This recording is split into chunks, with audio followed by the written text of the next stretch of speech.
Un sentiment étrange s'installe, celui d'être capable de grandes choses, mais de ne jamais avancer. Autour, des livres empilés, des diplômes accrochés au mur, preuve d'efforts passés. Pourtant, malgré tout ce savoir, une question revient sans cesse. Pourquoi les résultats ne sont-ils pas à la hauteur des ambitions? Près de la fenêtre, immobile, le regard tourné vers l'extérieur. D'autres avancent, courent, construisent leur avenir, pendant que lui reste figé, prisonnier de ses doutes. À cet instant, une vérité dérangeante apparaît, l'intelligence seule ne suffit pas. Face à un tableau rempli de graphiques et de projets inachevés, l'esprit se perd dans l'analyse. Trop réfléchir devient un piège. Chaque décision est retardée, chaque opportunité est disséquée, jusqu'à disparaître. Devant une porte fermée, la main levée sans oser l'ouvrir. Derrière cette porte, une chance. Mais la peur de se tromper paralyse. Pendant ce temps, d'autres franchissent la porte sans hésiter, sans tout comprendre, mais avec du courage. Le temps continue de s'écouler. Une horloge imposante rappelle que chaque seconde perdue ne reviendra jamais. Un faux pas survient, une chute légère, puis un redressement. Quelque chose change, l'idée que l'échec n'est pas une fin, mais un passage. Les premiers pas sont maladroits,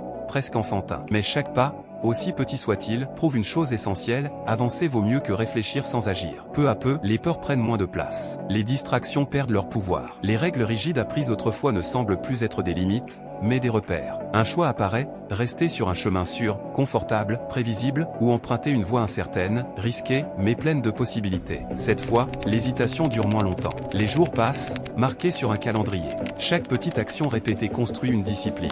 Chaque effort invisible prépare un changement visible. Un plan simple prend forme. Pas parfait, juste réel, juste applicable. Puis vient l'action. Encore, et encore. Les marches se gravissent une à une. Lentement, mais sûrement. L'ancienne version, immobile et pleine de doutes, s'éloigne.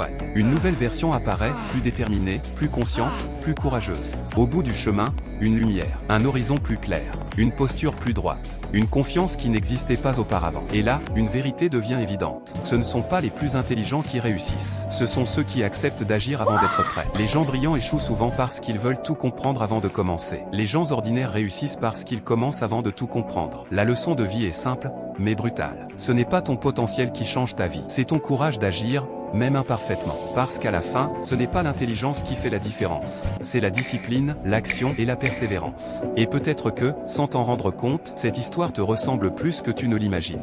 Peut-être que toi aussi, tu as des idées, du potentiel, des rêves. Mais que tu attends encore le moment parfait pour commencer. Alors souviens-toi d'une chose. Le moment parfait n'existe pas. Le seul moment réel, c'est maintenant. Commence petit. Commence imparfait, mais commence aujourd'hui, parce que chaque pas, même minuscule, peut changer toute une vie. Si ce message t'a parlé, écris en commentaire « Je commence aujourd'hui !»